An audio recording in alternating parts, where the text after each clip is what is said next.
혼례 등이 꺼졌습니다.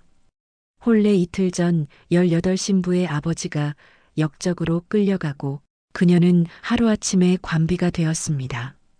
그런데 그녀가 또다시 팔려간 곳은 바로 정혼자의 집이었습니다. 구독과 좋아요는 개나리아담의 등불을 밝히는 큰 힘이 됩니다. 그리고 여러분이 지금 계신 곳을 댓글로 남겨주시면 복담은 금돼지를 그곳으로 날려보내드리겠습니다. 자, 받으십시오. 노비로 간 정혼녀 시작합니다. 한양 북촌, 초봄의 달빛이 기와 지붕을 은빛으로 적시던 밤. 윤대감댁 대청마루에는 붉은 비단이 수북이 쌓여 있었다. 혼례를 이틀 앞둔 집안의 분주함이 행랑채까지 번져나갔다. 아가씨, 얼굴 좀 드세요. 혼례복이 이리도 잘 어울리실 줄이야. 유모의 말에 18살 윤설의 볼이 붉어졌다. 거울 속의 자기 모습이 낯설면서도 설레었다. 유모 홍문관에 계신 이 도련님께서 오늘도 대문 앞을 3번이나 지나가셨다지요?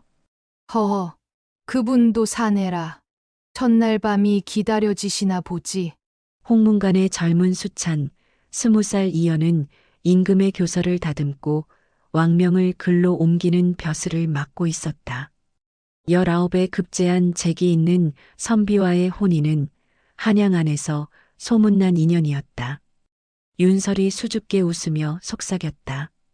혼례날엔 매화가 활짝 피었으면 좋겠어요. 그날 저녁 윤가 서재. 등불 아래 한양 도성을 다스리는 높은 벼슬인 한성판윤 윤창근이 낡은 부대 장부를 펼쳐들고 있었다. 이 장부를 보게 백성의 피 같은 세금이 어느 집으로 들어가는지 뻔히 드러나 있지 않나. 옆에 앉은 집사가 목소리를 낮추었다.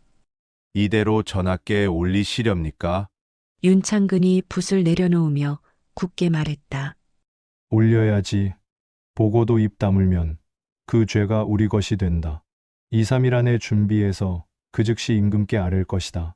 그때 창호박 매화나무 그늘 사이로 인기척이 스쳤다. 검은 도포 차림의 사내 하나가 어둠 속에서 두 사람의 대화를 엿듣고 있었다. 부세 장부, 조만간 상소, 이건 써먹을 만하군. 사내는 재빨리 담장을 넘어 어둠 속으로 사라졌다. 발걸음이 향한 곳은 노론의 실세, 이조판서 최윤길의 저택이었다. 그날 밤 최윤길의 밀실, 향로의 연기 너머로 호조 참판 이인규가 조심스레 앉아 있었다. 이 참판, 윤창근이 조만간 나를 겨냥하여 상소를 올린다 하오. 최윤길이 찻잔을 굽어보며 말했다. 그 입 하나로 조정이 뒤집히지. 우리가 쌓아온 것들이 무너질 수도 있어. 허나 영모로 몰기엔 증거가 부족하옵니다. 증거는 만들면 되지. 영모, 두자면 좋게. 이인규의 손끝이 미세하게 떨렸다. 윤창근은 이제 곧 사돈이 될 사람이었다. 최윤길이 부드럽게 말을 이었다. 자네 아들, 19에 급제해서 홍문관 수찬이라며. 그런 사위를 내 쪽으로 데려오면 든든하지 않겠나. 내 딸과 혼인시키세. 윤가 혼사는 애석하지만 이제 그만두는 게 좋겠지. 이인규의 눈이 커졌다. 사위가 되면 조정 한가운데에 세워주지. 판서 자리도 멀지 않을 걸세. 잠시 깊은 정적. 그럼 윤창근 대감은 내일 밤이면 충분하네. 맑게 부딪히는 찻잔 소리가 방 안에 울렸다. 그 소리는 한 집안의 운명을 끊어내는 쇠소리처럼 무겁게 가라앉았다. 다음 날 밤 윤가. 대문을 열어라. 영모를 꾀한 윤창근을 잡아들이라. 갑옷 부딪히는 소리, 말발굽, 고함이 한꺼번에 터져나왔다. 마당에 매화가지 몇 줄기가 꺾여 떨어졌다. 혼례등을 들고 뛰쳐나온 윤설이 외쳤다. 무슨 일입니까? 영모죄인 윤창근 왕명으로 체포한다. 포졸들이 물밀듯이 들이닥쳤다. 대청 끝에 선 윤창근이 포승줄에 묶인 채 딸을 향해 미소를 지었다. 설아, 울지 마라. 옳은 말의 값이 때론 이런 것이다. 아버님, 윤설이 달려들자 포졸이 칼자루로 그녀를 막았다. 칼끝이 손등을 스치며 피가 한 줄기 떨어졌다. 홀레등이 손에서 떨어져 바닥을 구르다가 탁 하고 엎어졌다. 촛불이 꺼졌다. 유모의 비명이 뒤늦게 터졌다. 아가씨, 물러나시오. 하지만 윤설은 꺼진 홀레등만 바라보았다. 홀레등이 꺼졌어요. 그녀의 검은 눈동자에 비친 그 작은 불빛의 잔해가 다가올 어둠을 조용히 예고하고 있었다. 그 시각 호조 참판 이인규 댁. 서재에서 사초를 정리하던 이연의 붓끝이 떨렸다. 문이 거칠게 열리며 이인규가 들어왔다. 현아, 홀레는 없다. 예, 윤창근이 영모로 잡혀갔다. 이연의 손에서 붓이 떨어졌다. 먹물이 서류 위로 번져 퍼졌다. 그럴 리 없습니다. 윤대감께서는 알지? 하나 그게 무슨 상관이냐? 아버님, 그건 억울한. 입 다물어라. 이인규의 목소리가 날카롭게 서재에 울려 퍼졌다. 너는 홍문관에서 임금님의 글을 짓는 벼슬아치다. 내 말 한마디에 우리 집안이 좌우된다. 윤대감 일에 끼어들지 마라. 하지만 설아 씨는 그 아이는 이제 역적의 딸이다. 잊어라.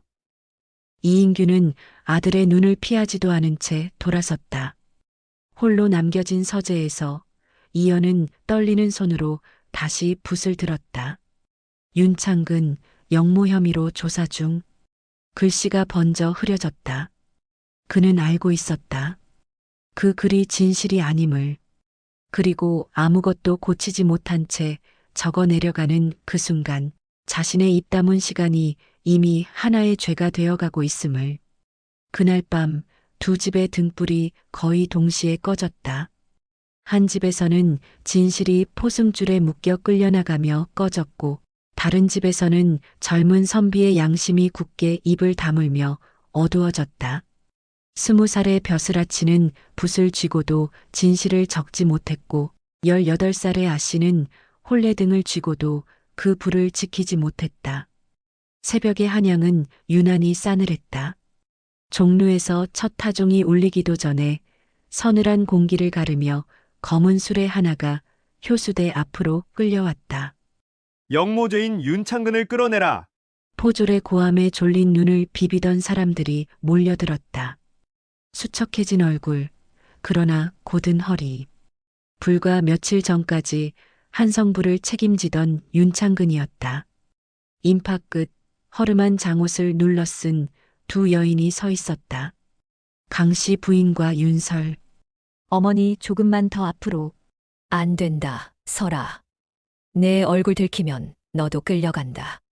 기둥 사이로 남편의 옆 얼굴이 어렴풋이 보였다. 형리가 죄목을 읽었다. 윤창근, 부세 장부를 어지럽히고 무리를 규합해 영모를 도모한 죄. 윤창근이 허허 웃었다. 부세를 어지럽힌 자들이 누군지는 경들도 잘 알터. 내가 아는 죄라면 백성을 대신해 입을 연 죄겠지. 죄인은 입 다물라. 윤창근이 군중을 향해 고개를 들었다. 장옷 아래 떨리는 눈동자를 지닌 두 사람에게 시선이 머물렀다. 설아야. 입모양이 조용히 만들어졌다. 윤설의 숨이 멎었다.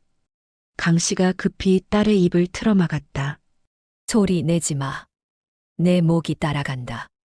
이윽고 윤대감이 효수되었고 윤설의 무릎이 꺾였다. 아버지, 강씨가 안간힘으로 끌어안았다. 고개 숙여. 보지 마라, 설아.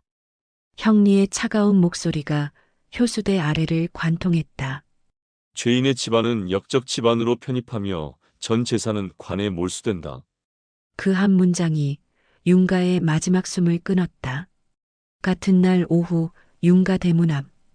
관청 서리들이 밀려들어와 집안 구석구석을 휩쓸었다. 대청, 별당, 사랑채, 논밭 수백 마지기 땅 문서, 노비 20명. 숨겨둔 보따리를 발견한 설이가 혀를 찼다. 이건 또 뭐냐? 유모가 가로막았다. 아가씨 혼수이옵니다. 역적의 딸에게 혼수는 사치다. 보따리가 찢기고 붉은 비단이 흩어졌다. 그 사이 매와 문양이 수놓인 작은 천과 함께 접힌 종이 한 장이 굴러나왔다. 어이, 글이 적혀 있네. 설이가 종이를 펼쳤다. 도련님, 홀레날 매화가 피면 좋겠습니다. 설드림. 윤설의 얼굴이 하얗게 질렸다. 그건 설이 손에서 종이가 구겨졌다. 벼슬아치에게 정을 붙인 흔적까지 있구먼. 종이는 진흙바닥에 내던져졌다. 윤설이 달려가려는 순간 포졸이 발로 종이를 밟았다. 손 치워. 이런 것 붙들고 있으면 내 목만 더 날아간다. 진흙과 피에 젖은 종이 한 귀퉁이를 윤설은 끝내 손바닥 안에 쥐었다. 해가 완전히 기울 무렵 관속들이 다시 마당으로 들어섰다. 역적의 처와 딸은 관의종으로 삼는다. 끌고 가라. 강 씨가 앞으로 나섰다. 우리 딸아이는 부디 그냥 놓아주시오. 입 닥쳐라. 윤설이 어머니 앞을 막았다. 관속이 윤설을 위아래로 훑어보았다. 인연이 그 딸이냐? 나이는 18비옵니다. 꼴이 반반하니 관청의 종으로 쓰기엔 아깝진 않겠군. 이름은 윤설. 윤씨는 뺏겠다. 역적에게 성은 사치다. 이제 넌 그냥 설이다. 장부의 붓이 내려앉는다. 관비설이 출신 윤창근 역적가. 그 한 줄로 18패의 삶이 간단히 지워졌다. 강 씨가 딸의 손을 움켜쥐었다. 설아, 내가 넌 장학원으로 보낸다. 딸녀는 따로다. 둘 다 데려가라. 거친 손이 둘을 떼어냈다. 어머니, 어머니. 설아, 울지 마라. 살아야 한다. 문이 쾅 닫히며 매화 꽃잎이 한 움큼 바닥으로 떨어졌다. 몇 달이 흘렀다. 관비설이의 삶은 모욕과 고됨의 반복이었다. 찬 바닥, 날 선명령, 손찌검. 그러나 그녀는 이상하게도 완전히 부서지지 않았다. 고개는 숙였으나 눈동자는 끝내 어딘가를 똑바로 바라보고 있었다.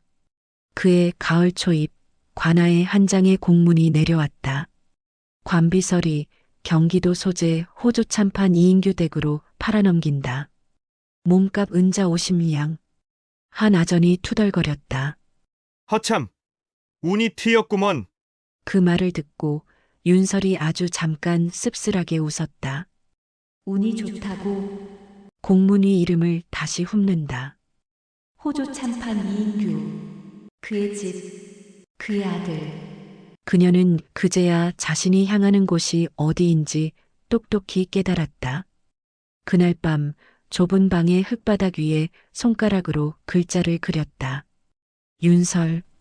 마지막 획을 긋기 전에 그녀는 손으로 힘주어 그 글자를 문질러 지웠다. 설이. 조용하지만 또렷한 목소리. 이제 나는 그저 설이일 뿐이야. 어디선가 바람결에 실려온 매화 향이 아주 옅게 스쳤다. 그 향기는 그녀가 다시 마주하게 될 한 집과 한 사람을 가리키고 있었다. 과천 호조 참판 이인규의 저택, 초가을의 아침. 바람이 느릿하게 휘장을 들추고 지나갔다. 안채 마루에서는 여인들이 새 비단을 널고 있었다. 그들 사이에 낯선 여인이 한 사람 섞여 있었다. 남루한 회색 저고리, 거칠게 따은 머리, 손엔 걸레자루 하나. 그녀의 이름은 이제 설이었다. 저기 있는 계집이 새로 들어온 노비라지? 그래, 근데 얼굴이 좀 곱지 않냐? 곱긴 뭐가 고와. 역적 집안 딸이라잖아. 하녀들의 수군거림은 은근히 잔인했다. 윤설은 묵묵히 걸레를 헹궜다. 살아있으니 아직 끝난 게 아니다. 그날 오후 안채에서 안방마님이 외쳤다. 설이라 했느냐 들어오너라. 윤설이 무릎을 꿇었다. 너는 오늘부터 안채 청소와 심부름을 맡거라. 특히 사랑채에는 절대 얼씬도 말거라. 알겠느냐? 예. 그 이름 사랑채가 귓가에 오래 남았다. 그곳엔 그분이 계시겠지. 그날 저녁 사랑채. 이연은 두루마리를 펼친 채 글을 베껴 적고 있었다. 그러나 손은 자주 멈췄다. 책상 위에는 오래된 봉투 하나가 놓여 있었다. 도련님, 홀레날 매화가 피면 좋겠어요. 설드림. 그 아이는 어디서 어떻게 살아 있을까? 그가 그렇게 속으로 중얼거린 그때였다. 툭! 문 밖에서 작은 소리가 났다. 이연이 고개를 들었다. 대청 복도 끝에서 걸레를 짜던 여인이 고개를 숙이고 있었다. 그녀가 천천히 고개를 들었다. 그 순간 두 사람의 눈이 마주쳤다. 숨이 멎었다. 이연의 손에서 서책이 떨어졌다. 윤설의 눈이 흔들렸다. 그녀는 재빨리 고개를 숙였다. 소녀가 주워드리겠나이다. 목소리. 세상 어느 말보다도 또렷하게 기억나는 그 음성. 아니다. 그냥 두어라. 예. 윤설은 고개를 더 숙였다. 걸레를 들고 물동이를 품은 채 천천히 마루를 내려왔다. 이연은 아무 말도 할 수 없었다. 그녀가 지나간 자리에 향긋한 매화 냄새가 스쳐갔다. 그날 밤 이인규가 사랑채 문을 밀고 들어왔다. 견아, 방금 안채에 있던 노비 계집 하나가 사랑채에 들지 않았느냐? 예, 우연히. 그 아이를 아느냐? 이연이 굳었다. 모릅니다. 그래. 잘 생각했다. 이인규의 눈빛이 냉정하게 번뜩였다. 그 아이가 누군 줄 아느냐? 윤창근의 딸이다. 영모가의 피야. 이연의 눈이 크게 흔들렸다. 그런데 어찌 우리 집에 관에서 매각하겠다고 하여 내가 사온 계집이다. 세상은 참 재밌지 않느냐? 내가 혼인하려던 아이가 이제 내 노비로 들어왔으니 이연은 숨이 막혔다. 내가 그 계집을 데리고 있으면서 혹시 그년이 입을 잘못 놀리거나 수작하는 것을 막기 위해 사왔다. 이에 대해 입이 여는 순간 우리 집안이 함께 죽는다. 예. 곧 최판서의 딸과 혼례를 치를 것이다. 그 혼사로 내 앞길이 열린다. 더는 미련 두지 마라. 이인규는 냉정하게 등을 돌렸다. 그날 밤 행랑채. 윤설은 물을 길어 방 한쪽에 놓고 앉았다. 그분이 나를 봤다. 하지만 모른 척 하셨다. 눈물이 흘러내렸다. 그러나 곧 손등으로 닦았다. 나는 노비다. 노비는 울지 않는다. 그녀는 매화문 자수 한 땀을 꿰며 혼잣말처럼 속삭였다. 이 집에서 살아남으려면 잊어야 해. 다 잊어야 해. 며칠 뒤 우물가에서 다른 하녀들이 모여 수군거렸다. 그 설이라는 계집, 서방님 앞을 지나가면 꼭 눈을 피하더라니까. 괜히 경솔하게 얘기하지 마. 쯧 안방마님 귀에 들어가면 그날로 혼줄 나갈 정도로 당할 것이야. 윤설은 그 말들을 들으며 조용히 허리를 굽혀 물을 길었다. 그녀는 버들가지를 꺾어 머리카락을 묶으며 다짐했다. 다시는 그분 앞에서 눈을 마주치지 않겠어. 하지만 운명은 늘 그 결심을 비웃듯 다시 마주치게 만들었다. 그날 저녁 윤설은 사랑채로 다식과 약차를 들고 가라는 심부름을 받았다. 날이 다식과 차를 들고 왔사옵니다. 이연이 고개를 들었다. 방 안에는 정막만 흘렀다. 놓고 가거라. 예. 쟁반을 내려놓는 순간 손끝이 이연의 손등에 닿았다. 차가운 손, 따뜻한 손. 순간 두 사람 모두 멈췄다. 이연이 낮게 속삭였다. 설이. 윤설이 흠칫했다. 그 한마디가 꺼져 있던 등불에 불을 붙이는 듯했다. 저를 부르셨습니까? 너를 모르겠다는 게 죄구나. 날이 그런 말씀. 입 다물지 마라.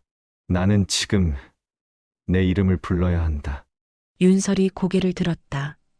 눈물이 그렁그렁 맺혔다. 윤설. 그 이름이 방한 공기 속을 울렸다. 서재의 등불이 살짝 흔들렸다. 그녀는 입술을 깨물었다. 이 이름을 다시 듣게 될 줄은 몰랐습니다. 이연의 눈빛이 젖었다. 미안하다. 나는 아무것도 하지 못했다. 날이 윤설이 조용히 말을 잘랐다. 그날의 일은 이제 제 몫의 죄가 되었습니다. 부디 더는 저를 부르지 마십시오. 저의 이름은 이제 없습니다. 그녀는 물러섰다. 문틈으로 바람이 스쳤다. 며칠 뒤 혼례는 최윤길 판서댁에서 성대히 치러졌다. 대청마다 붉은 비단이 걸리고 향로의 연기가 천장까지 피어올랐다. 왕명으로 하사된 예물과 내관이 직접 전달한 혼서지까지 더해져 한양의 양반가들이 혀를 내두를 만큼 화려한 잔치였다.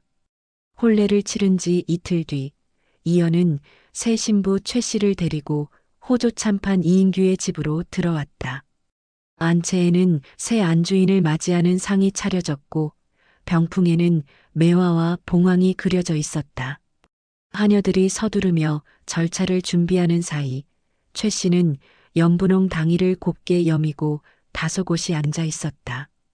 갓 시집온 부인의 고운 자태였으나 그 미소 끝엔 권세로 다진 자만이 번뜩였다. 그날 오후 안채에서 하녀 하나가 머리를 숙였다.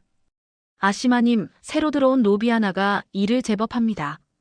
이름은 설이라 하옵니다. 설이라. 최 씨가 눈썹을 가늘게 치켜 세웠다. 얼굴은 어떤가? 곱사옵니다. 남루하지만 눈매가 곱고 말수가 적사옵니다. 최 씨는 부드럽게 미소 지었다.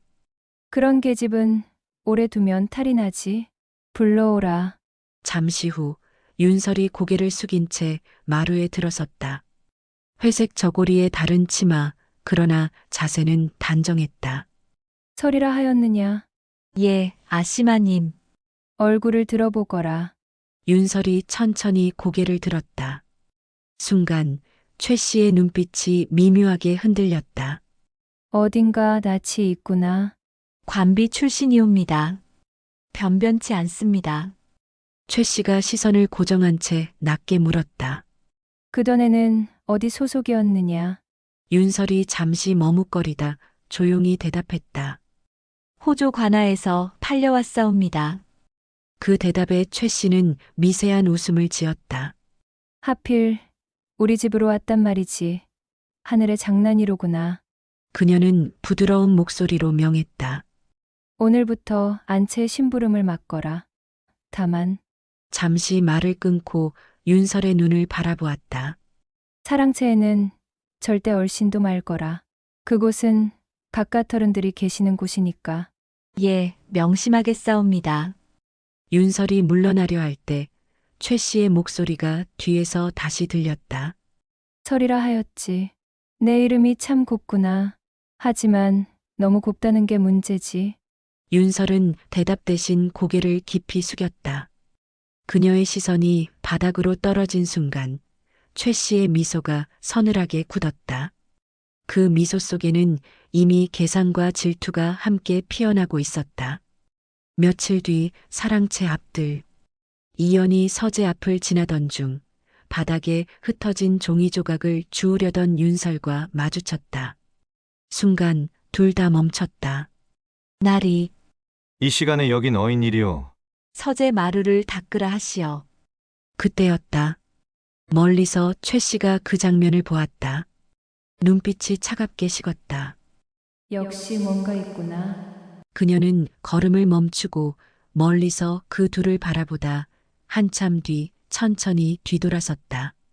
저 계집 반드시 내 눈앞에서 사라져야 해. 며칠 뒤 안채의 후원.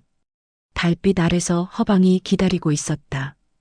그는 한때 이인규가의 심부름꾼 출신이나 호조의 서리로 일하며 장부 조작과 문서 위조에 능한 자로 여전히 행랑채 뒷방에서 거주했다. 허첨사. 그대는 세상 돌아가는 일에 귀가 밝다 들었소. 마님, 귀뿐 아니라 입도 밝습니다. 그럼 나 대신 한 가지 일만 해주시오. 말씀만 하십시오. 저 설이라는 계집을 우리 집에서 쫓아내야겠소. 서방님이 그 계집을 보면 눈빛이 달라지고 있소. 하하, 그런 천한 년들이 한둘이겠습니까? 최 씨가 비단 주머니 하나를 내밀었다. 은전 10량이 들어 있었다. 허방의 눈이 번쩍였다. 그럼 확실히 처리해드리죠.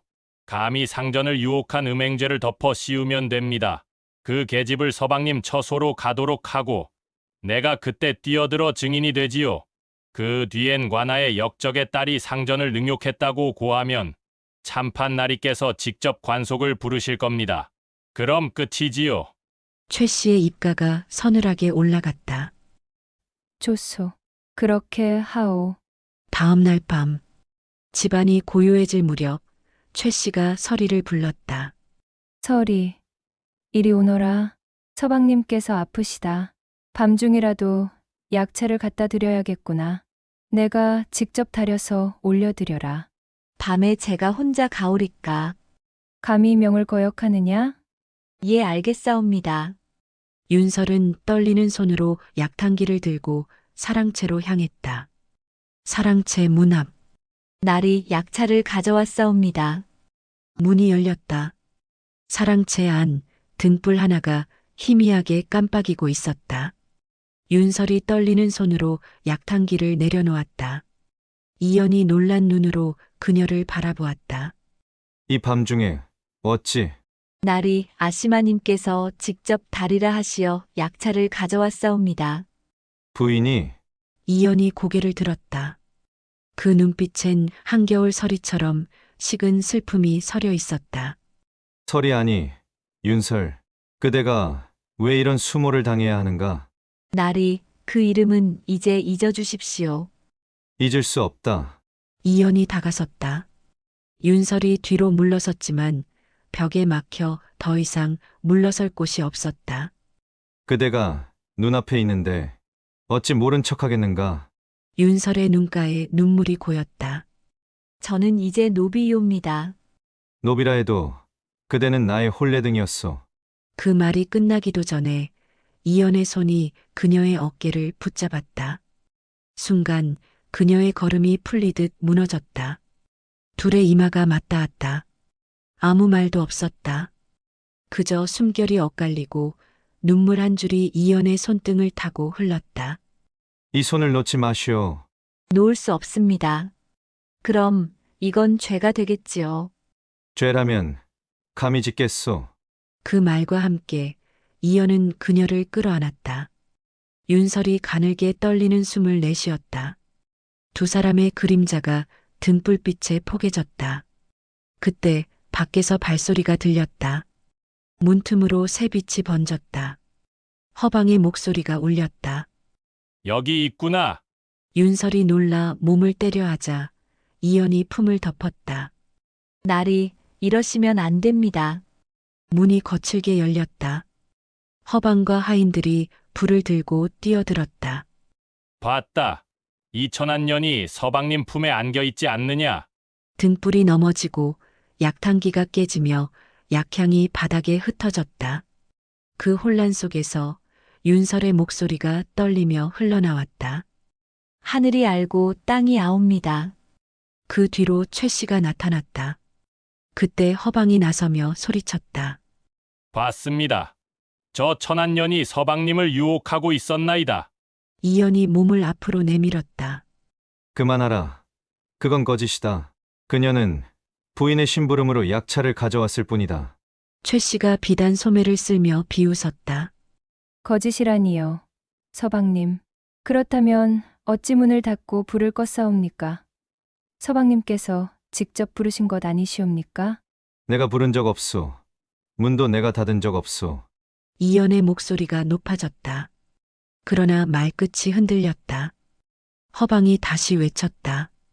허면 왜 두 손을 맞잡고 그년을 안고 계셨습니까? 제가 분명히 보았나이다. 그건 이연은 숨이 막힌 듯 말을 잇지 못했다. 최 씨가 비웃으며 고개를 돌렸다. 보시옵소서. 부끄러워 입이 붙지 않았사옵니까? 억울하옵니다. 하늘이 알고 땅이 압니다. 입 닥쳐라! 최 씨의 손이 그녀의 뺨을 쳤다. 윤설의 머리가 옆으로 꺾였다. 입가에 피가 번졌다. 그때 문이 벌컥 열리며 이인규가 들어섰다. 그만. 입 다물라. 그의 시선이 이연을 겨눴다. 내가 감싸면 우리 집안이 함께 무너진다. 이연이 낮게 그러나 단호히 말했다. 아버님, 그럼 그 여인을 죽이시겠습니까? 이인규의 목소리가 싸늘하게 울렸다. 그건 세상의 이치다. 역적의 피는 변명할 수 없다. 이연은 피 맺힌 숨을 내쉬었다. 그럼 세상이 틀렸습니다. 닥치거라. 이 계집을 창전을 유혹한 음행죄로 관하에 넘기겠다. 아버님, 윤설은 조용히 말했다. 그렇게 하옵소서. 관하로 가겠나이다. 이튿날 관아 마당. 윤설이 형틀에 묶여 있었다. 피와 먼지로 얼굴이 얼룩졌다. 관아의 사또가 윤설을 향해 소리쳤다. 역적의 딸 설이 상전을 유혹한 음행죄를 자백하라. 억울하옵니다. 거짓말. 관련 증언과 증거가 명확하니 곤장 20대를 명하노라. 퍼. 곤장이 엉덩이 위에 떨어졌다. 고통이 극심했다. 질토하라.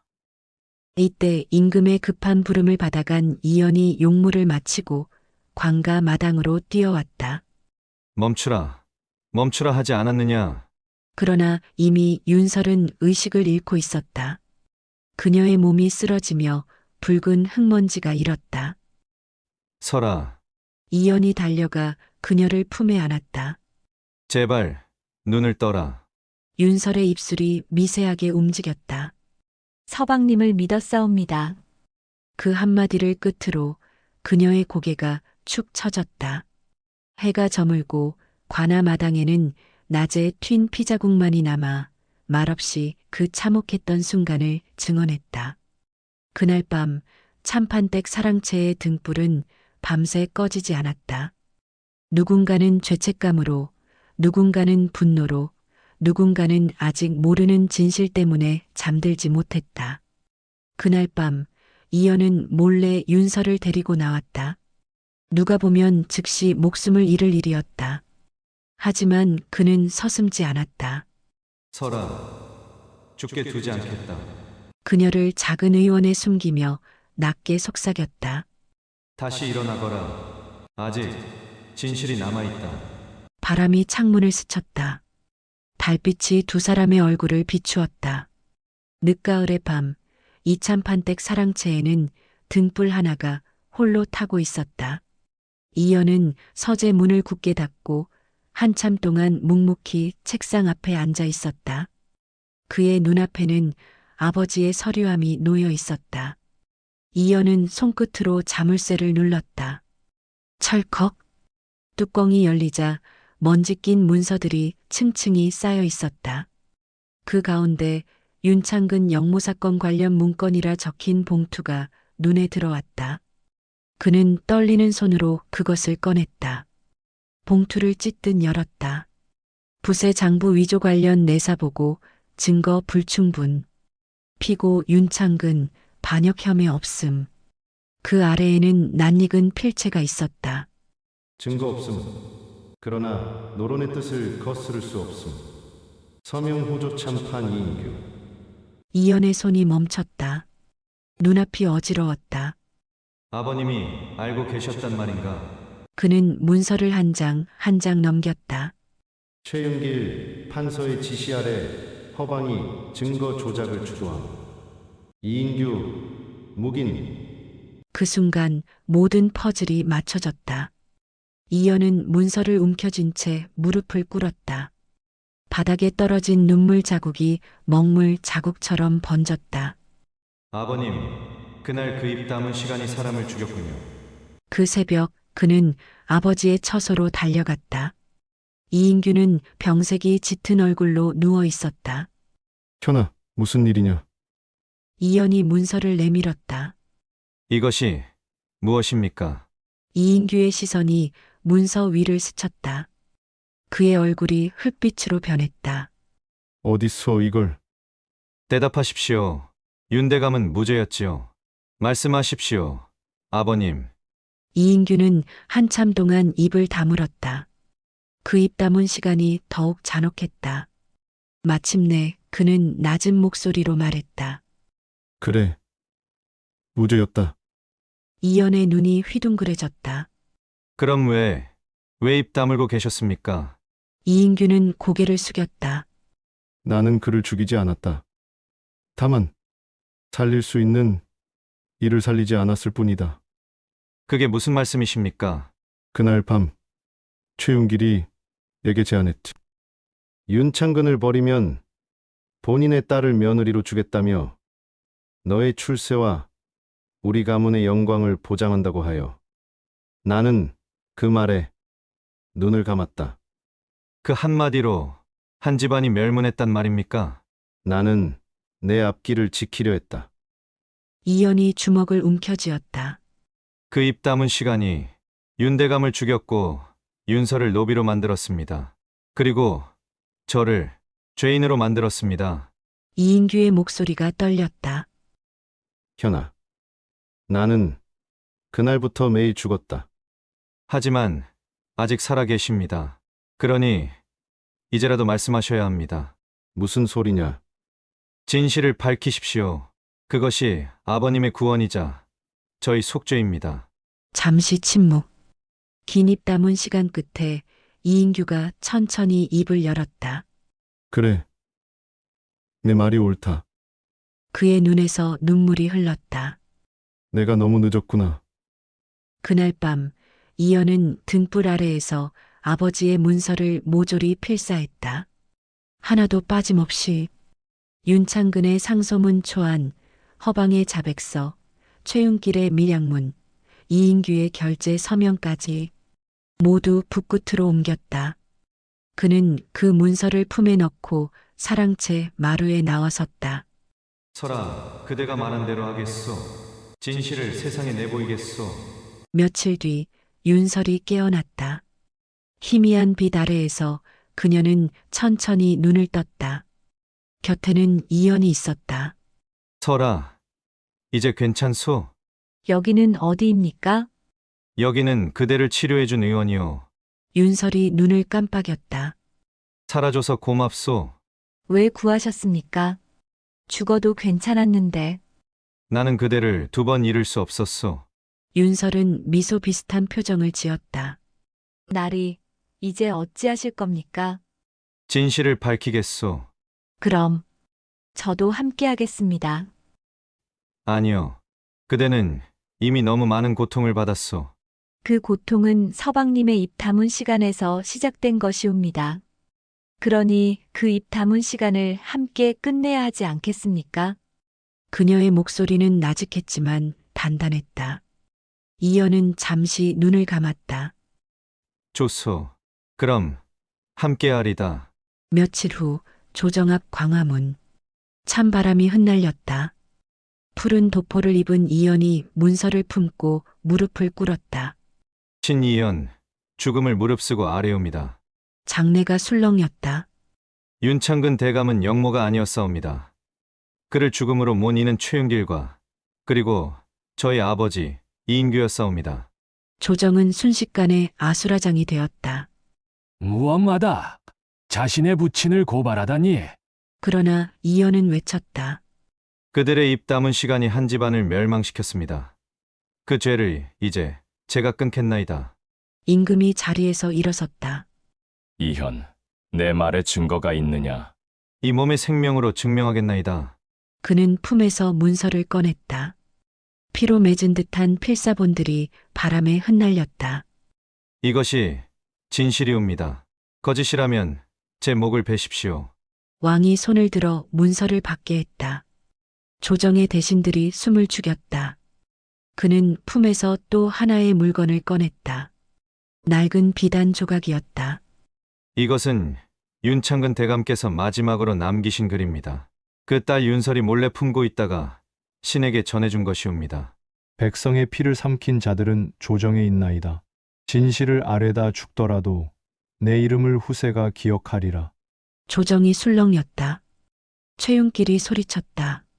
영모의 딸이 꾸민 거짓이옵니다. 왕이 조용히 물었다.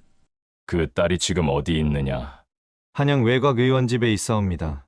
곤장을 맞아 목숨이 위태롭사옵니다. 왕이 잠시 생각하더니 명했다. 그 여인을 대궐로 데려오라. 직접 들어보겠다. 그날 오후 윤설은 가마에 실려 대궐로 향했다.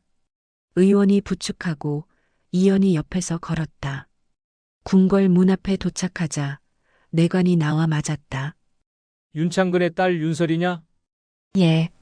그러하옵니다. 전하께서 부르셨다. 들어가거라. 대전함. 백관들이 양쪽에 도열해 있었다.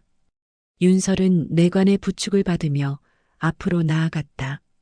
낡은 옷자락을 끌고 상처난 얼굴을 숨기지 않은 채였다. 윤설이 임금 앞에 무릎을 꿇었다. 전하 윤창근의 딸 윤설이옵니다. 임금이 물었다. 내가 그 비단 조각을 보관하고 있었다는 것이 사실이냐? 예, 전하. 어찌 그것을 얻었느냐? 아버님께서 효수형을 당하시던 날 집이 관에 빼앗기기 전 몰래 품었사옵니다. 언젠가 아버님의 억울함을 풀어야겠다는 마음뿐이었사옵니다. 임금이 잠시 침묵했다. 이현이 올린 문서와 내가 보관한 글, 둘 다 윤창근의 결백을 말하고 있구나. 예, 전하. 아버님은 역적이 아니었사옵니다. 그때 최윤길이 앞으로 나섰다. 전하, 저 계집의 말을 어찌 믿으시렵니까? 임금이 손을 들었다. 허방은 어디 있느냐? 관리 하나가 대답했다. 감옥에 있사옵니다. 신문 중에 모든 걸 털어놓았나이다. 무엇을 말했느냐? 윤창근 영모는 최윤길 판서의 조작이라 하였사옵니다. 그리고 호조 참판 이인규도 그 일에 손을 썼다 하옵니다. 최윤길의 얼굴이 하얗게 질렸다. 그 놈이 거짓말을. 임금의 목소리가 차갑게 울렸다. 이조판서 최윤길, 벼슬을 박탈하고 남해에 유배를 보낸다.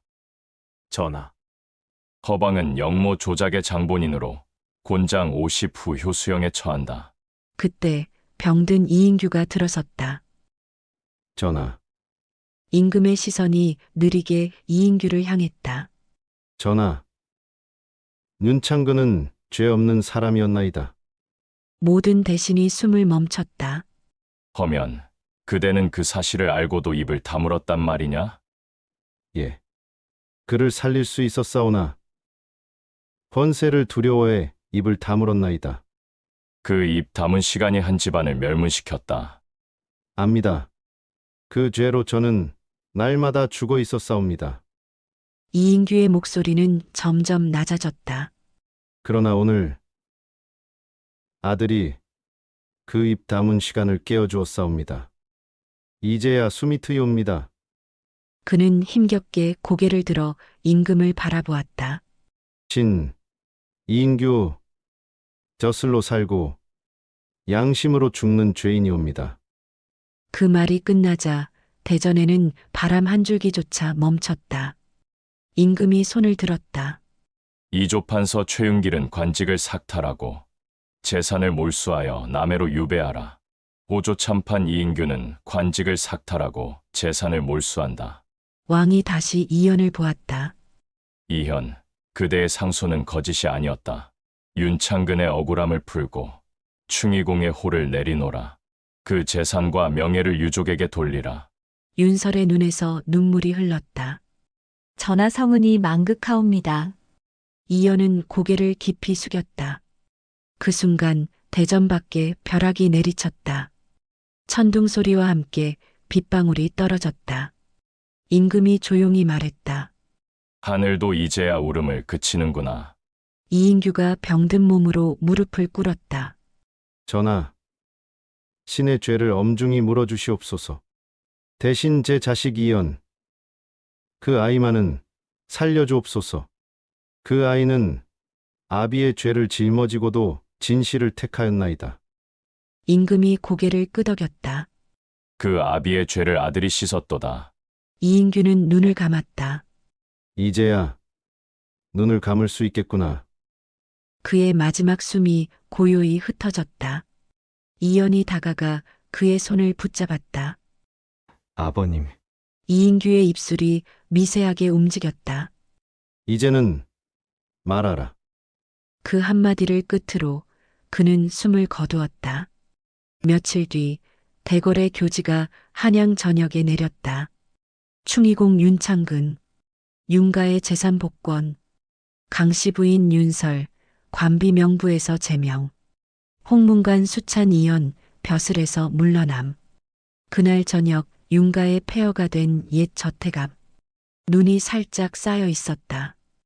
윤설은 그 앞에 무릎을 꿇고 향을 피웠다. 아버님, 이제 이름이 돌아왔사옵니다. 뒤에서 발자국 소리가 들렸다. 이연이었다. 그는 하얀 매화가지 하나를 들고 서 있었다. 아버님도 편히 눈을 감으셨소. 그럼 이제 세상도 편히 숨 쉴 수 있겠지요. 그가 고개를 끄덕였다. 이제야 입 다문 시대가 끝났소. 윤설은 미소를 지었다. 그리고 우리의 시간이 시작되겠지요. 두 사람의 머리 위로 눈송이가 떨어졌다. 그 눈 위로 매화꽃 한 송이가 흩날렸다. 겨울의 끝, 바람이 잦아들었다. 하얀 눈이 녹아내리며 작은 개울이 흐르고 가지마다 봄 기운이 맺히기 시작했다. 이듬해 봄은 유난히 따뜻했다. 윤가의 옛 저택, 한때 폐허였던 그곳은 다시 정비되어 매화 향기로 가득했다. 대문 앞에는 새로 깎은 기둥과 흰 담장이 서 있었다. 대청에는 붉은 비단이 걸리고 하녀들의 웃음소리가 오갔다. 그리고 그 마루 끝 연분홍 치마를 입은 윤설과 어머니 강씨 부인이 고요히 서 있었다. 그녀의 시선이 대청 너머 매화나무로 향했다. 눈처럼 흰 꽃잎이 바람결에 흩날렸다. 그 사이로 전 부인이었던 최씨 부인과 정식으로 파혼한 파란 도포를 입은 이연이 걸어왔다. 매화가 피었군요. 윤설의 목소리가 부드럽게 떨렸다. 예, 오래 기다리셨지요. 이 매화가 다시 피면 당신을 만날 수 있을 줄 알았사옵니다. 이연이 미소 지었다. 나도 그리 믿었소. 그 매화 한 송이만이 이긴 겨울을 버티게 해주었으니까. 보름이 지나 매화꽃 향이 짙어지자 윤가의 대청에서는 그동안 미뤄졌던 혼례가 올랐다. 이번엔 부기도 권세도 없는 소박한 예식이었다. 주례 대신 이연이 직접 향로에 불을 붙였다. 이 향은 아버님께 올리는 인사이요. 진실을 지킨 분께 드리는 예이기도 하지요. 윤설이 고개를 숙이며 답했다. 그리고 이 불은 다시 꺼지지 않을 혼례등이옵니다. 하객들의 축원이 끝나고 밤하늘에 등불이 하나둘 떠올랐다. 대청 마루에는 이연과 윤설 그리고 강씨 부인이 함께 앉았다. 설아, 내 얼굴이 이렇게 밝은 걸 보니 내 아비도 웃고 있겠지. 윤설이 어머니의 손을 꼭 잡았다. 이제 우리 집이 다시 집이 되었어요, 어머님. 이연이 두 사람을 바라보다 조용히 말했다. 이제부터는 제가 지키겠소. 너는 아무도 울지 않게. 그 말에 강씨 부인이 고개를 끄덕였다. 그대는 좋은 사위로구나. 바람이 불어 매화꽃잎이 세 사람 곁으로 흩날렸다. 등불이 흔들리고 붉은 비단 위에 하얀 꽃잎이 쌓였다. 그 속에서 윤설이 낮게 속삭였다. 2해 전 꺼졌던 혼례등이 이제야 다시 켜졌군요. 이연이 미소 지었다. 예, 이번엔 우리가 끝까지 지키리다. 그날 밤 매화등은 새벽이 올 때까지 꺼지지 않았다. 그리고 그 불빛 아래서 잃었던 이름도 잃었던 사랑도 마침내 제자리를 찾았다. 이상으로 노비로 간 정혼녀를 마치겠습니다. 구독과 좋아요, 알림 설정 부탁드리며 여러분이 계신 곳, 느끼신 점, 궁금하신 점 댓글로 남겨주시면 복담은 금돼지를 여러분 계신 곳까지 날려보내 드리겠습니다. 고맙습니다.